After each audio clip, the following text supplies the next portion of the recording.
Greetings, friends of the universe. Today we are going to talk about the blue avian extraterrestrial race. Who are the blue avians, where do they come from, and what is their galactic agenda? Let's start.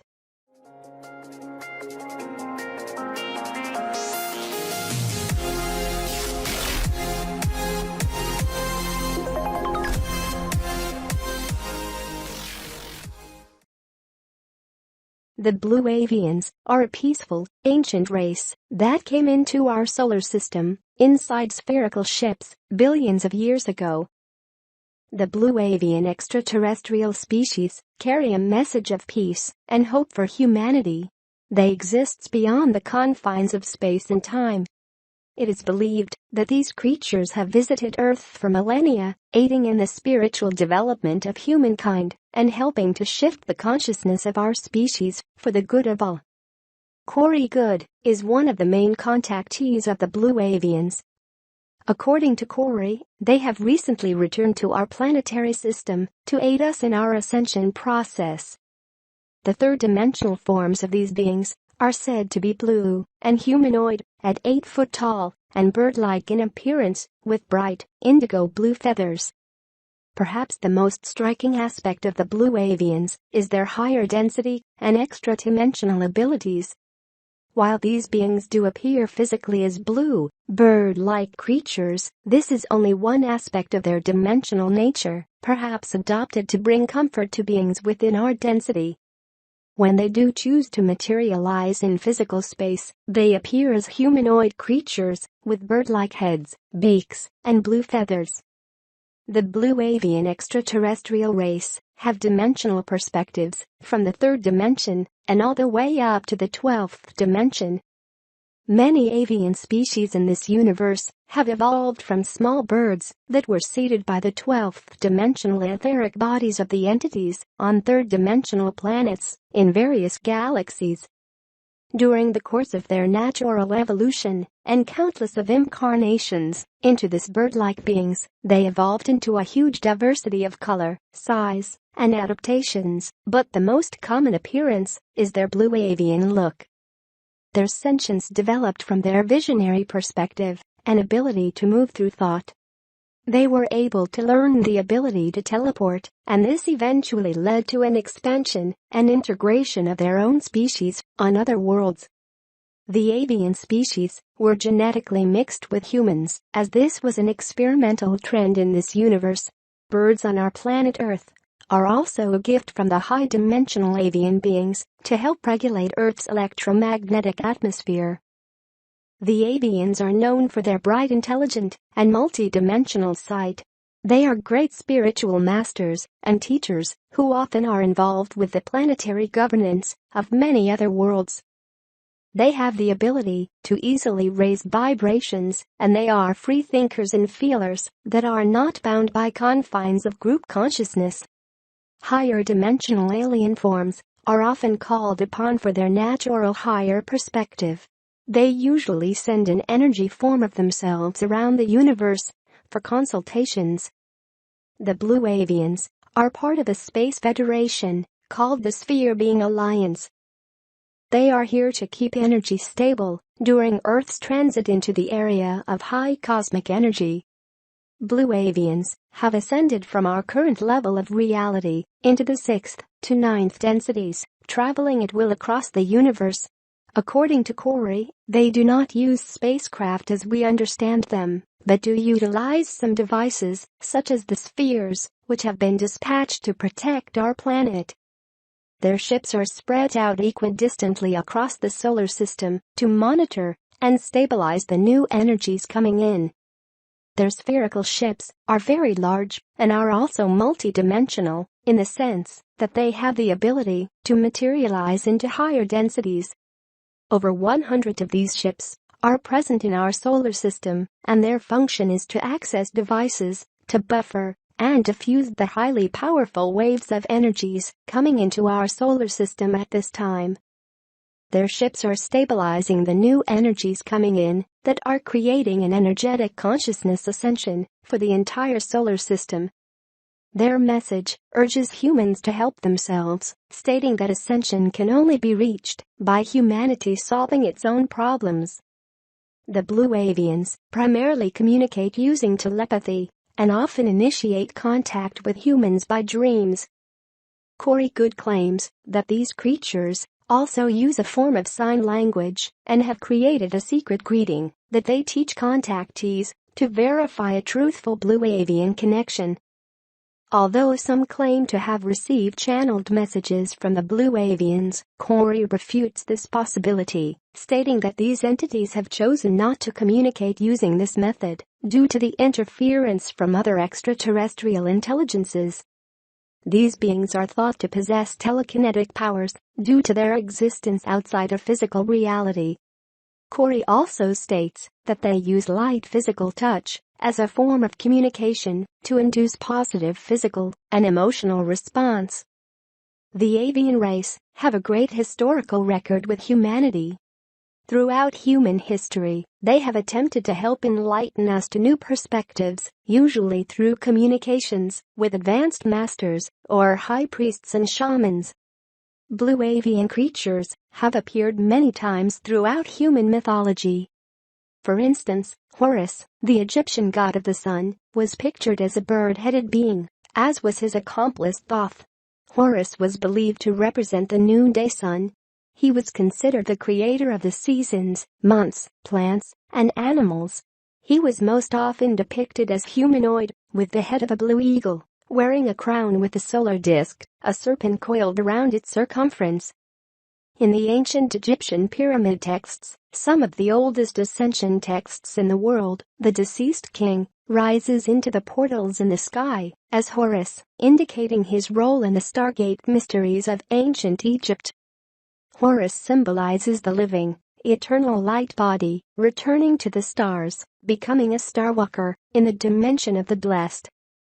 These Stargate mysteries came alive for me on the ceiling of Hathor's magnificent Temple of Love and Joy in Dendera, Egypt, where we see various members of the Blue Avians, including Isis, the Great Cosmic Mother, and Horus, her son of light, as bluebird people, along with blue humans wearing feathered cloaks.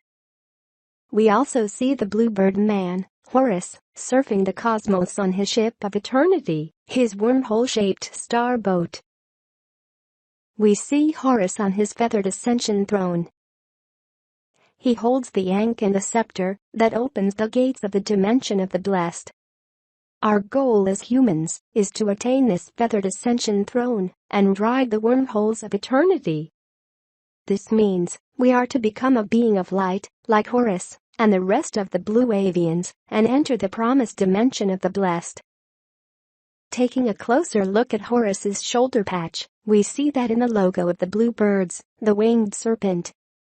The winged serpent was adopted by Judeo-Christianity as the symbol for the seraphim, angelic beings of pure light and pure love. Seraphim are usually portrayed as red-winged birdmen.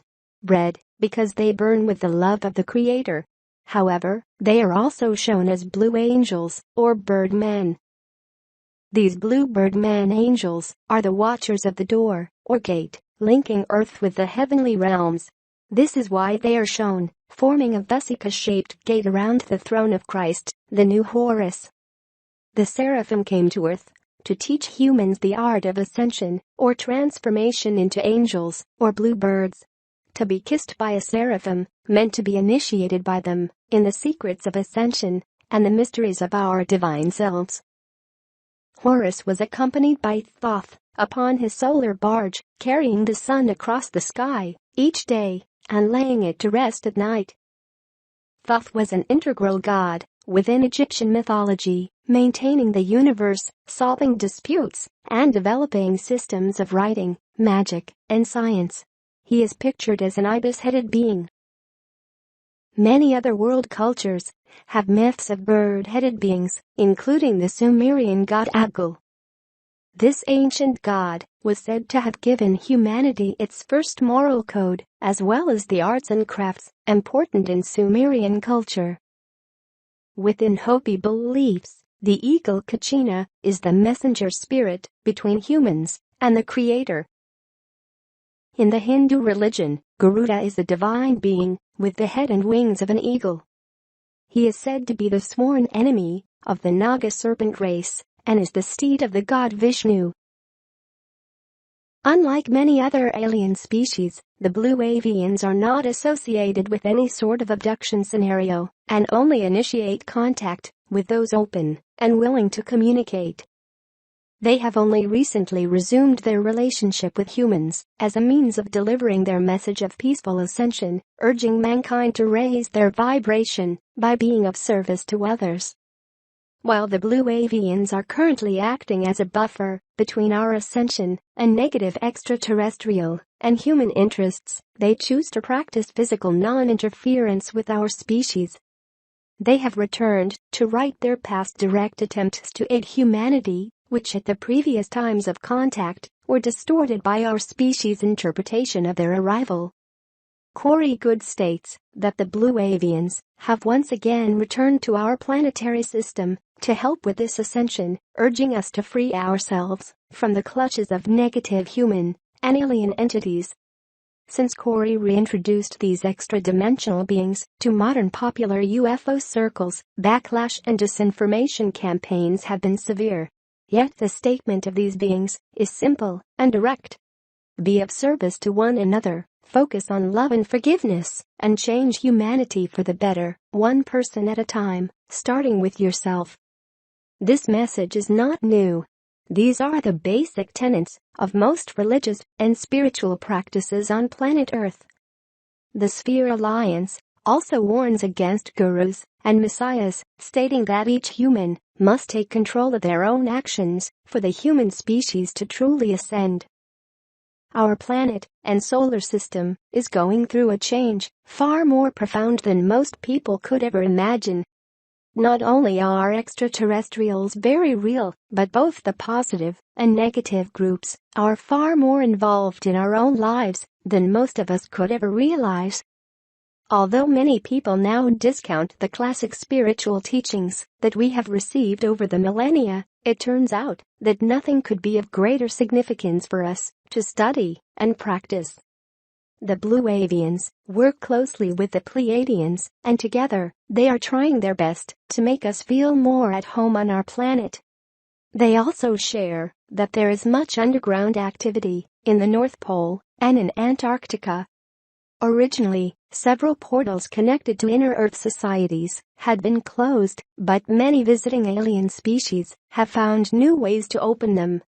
Many are refugees from other planets and galaxies in the universe who wish to be part of the inner Earth societies. According to David Wilcock, the Blue Avian system of beliefs is similar to the law of one.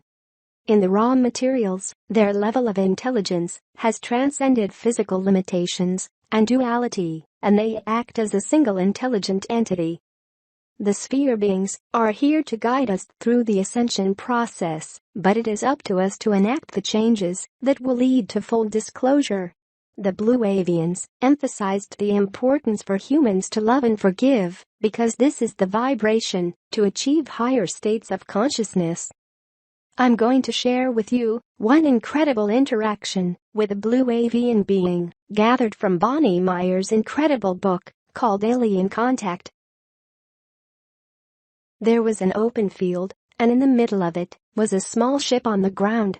It was round, saucer-shaped, about 30 feet in diameter, silver in color, and standing on 3 legs. The woman entered the spacecraft, and upon arrival, she saw a being. Taking a deep breath and walking through the opening, I encountered a being that was hard for my brain to accept.